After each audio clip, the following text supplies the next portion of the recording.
Students of class 12, देखिए हमने आपको इससे पहले जो है न्यूमेरिकल करवा दिए थे चैप्टर नंबर 1 के, जो टॉपिक था इलेक्ट्रिक चार्ज एंड फील्ड। उसके जो न्यूमेरिकल थे वो 14 तक न्यूमेरिकल थे एनसीईआरटी में, ठीक है।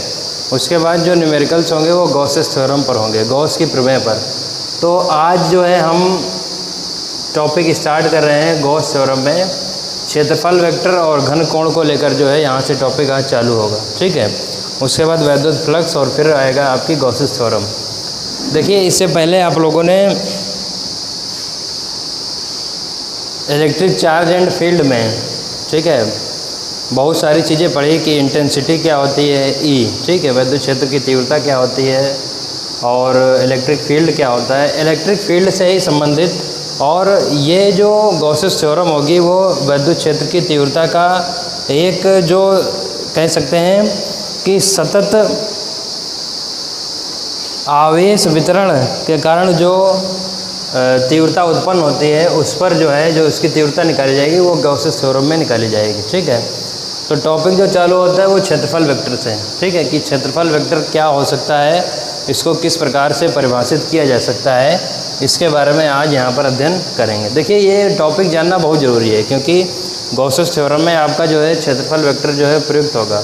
तो आपको पता होना चाहिए कि कोई अगर बंद पृष्ठ है, ठीक है, कोई अगर बंद पृष्ठ है, देखिए जो भी चीज़ें होंगी वो काल्पनिक पृष्ठ भी मानते हैं गॉसेस थ्योरम में, लेकिन जो भी होगा वो कोई भी होगा वो क्लोज सरफेस होगा, ठीक है, बंद पृष्ठ ही होगा। और बंद पृष्ठ पर ही जो है इसका क्षेत्रफल वेक्टर और अन्य चीज़ें जो इंटेंसिटी होगी वो निकाली जाती है, ठीक है। तो क्षेत्रफल वेक्टर के विषय में देखिए हम क्या कह सकते हैं कि बंद पृष्ठों के प्रत्येक क्षेत्रफल अवयव से एक सदिश संबद्ध रहता है। संबद्ध माने होता है जुड़ा हुआ, ठीक, जिसका परिमाण मैग्नीट्यूड इस अवयव के क्षेत्रफल के बराबर व दिशा बाहर की ओर खींचे गए अभिलंब की दिशा में होती है, यह सदिश क्षेत्रफल सदिश कहलाता है। देखिए हमने यहाँ पर एक फिगर बनाया, फिगर में आपको बताया गया है कि ये एक कोई क्लोज सरफेस था, बंद पृष्ठ था, ठीक है, और उसका जो है इसमें लिखा है क्षेत्रफल अवयव से एक सदिश संबद्ध रहता है, ठीक है।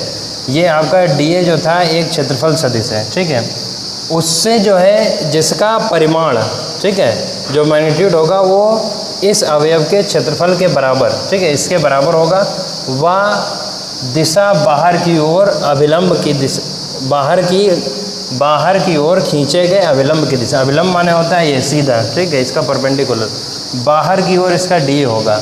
जो यह वेक्टर होगा वो क्या कहलाएगा, एरिया वेक्टर इसका कहलाता है। मान लेते हैं कि कोई एक बंद पृष्ठ था, ठीक है, जिसका जो है क्षेत्रफल डी था, ठीक, हमने बताया कि जो इसका जो वेक्टर होगा वो इससे संबंध जुड़ा हुआ डी वेक्टर था। और यहाँ पर देखिए एक चीज़ एन कैप आई है। एन कैप आप लोगों ने पहले पढ़ा होगा, एन कैप को एकांक सदिश के रूप में बताया गया होगा, ठीक है, जब आपने वेक्टर का चैप्टर पढ़ा होगा सदिश और अदिश वाले में, ठीक है। तो ये इसके साथ जुड़ा रहता है। तो इसका जो फार्मूला निकल के आता है कि डी ए वेक्टर बराबर डी ए और एन कैप, ठीक है।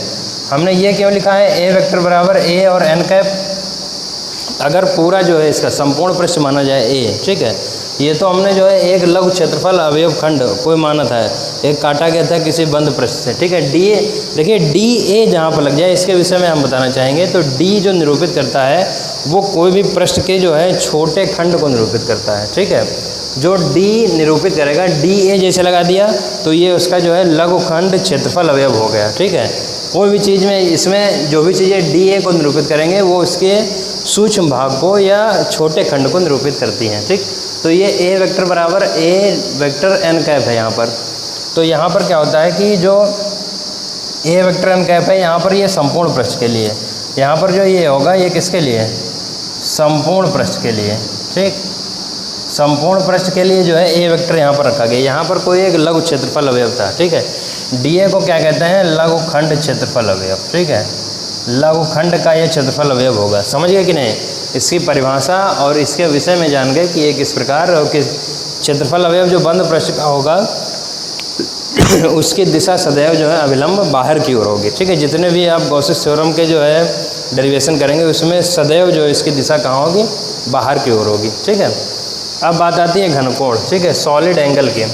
तो सॉलिड एंगल में क्या होता है, देखिए सॉलिड एंगल इसके विषय में बताया गया कि अगर कोई बंद पृष्ठ है, ठीक, गोली पृष्ठ है, तो उसके विषय में घनकोण को हम किस प्रकार परिभाषित कर सकते हैं। देखिए, घनकोण के विषय में कहा गया कि किसी गोली पृष्ठ के सूक्ष्म खंड हमने बताया था कि कोई यहाँ से देखिए ये एक गोली पृष्ठ था, सूक्ष्म खंड यहाँ से इसका छोटा सा खंड काटा गया है, ठीक, उसके केंद्र पर अंतरित कोण, केंद्र पर जो अंतरित कोण होगा, ठीक, को घनकोण कहते हैं, ठीक। इसे ओमेगा से प्रदर्शित करते हैं, किससे, ओमेगा से।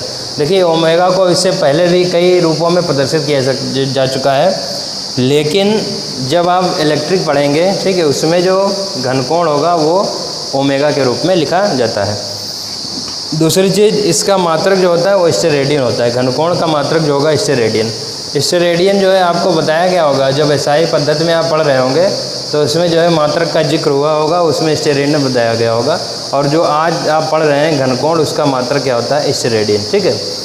देखिए इसका फार्मूला क्या कह सकते हैं कि अगर लघु क्षेत्रफल अवयव डीए है, ठीक है, और उसके रूप में अगर घनकोण को परिभाषित करना है, तो हमने बताया था कि जो डी ओमेगा होगा, यहाँ से देखिए ये डी ओमेगा जो है ये उसका जो है लघुखंड द्वारा अंतरित, ठीक है, घनकोण है। इसका फार्मूला होता है डी ओमेगा बराबर डी ए अपान में आर स्क्वायर। इसका मात्रक क्या होता है, स्टेरेडियन। देखिए एक चीज़ और पूछी जाती है इसमें कि स्टेरेडियन को किस प्रकार परिभाषित कर सकते हैं।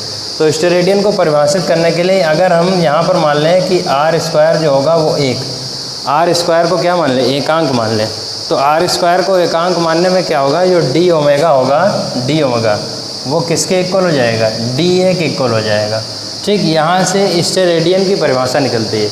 स्टेरेडियन की परिभाषा क्या निकलती है कि एक स्टेरेडियन वह घनकोण है जो गोली पृष्ठ के वृत्त की त्रिज्या के वर्ग के बराबर क्षेत्रफल वाले खंड द्वारा गोले के केंद्र पर अंतरित किया जाता है। उसको क्या बोलते हैं, एक स्टेरेडियन बोला जाता है, ठीक।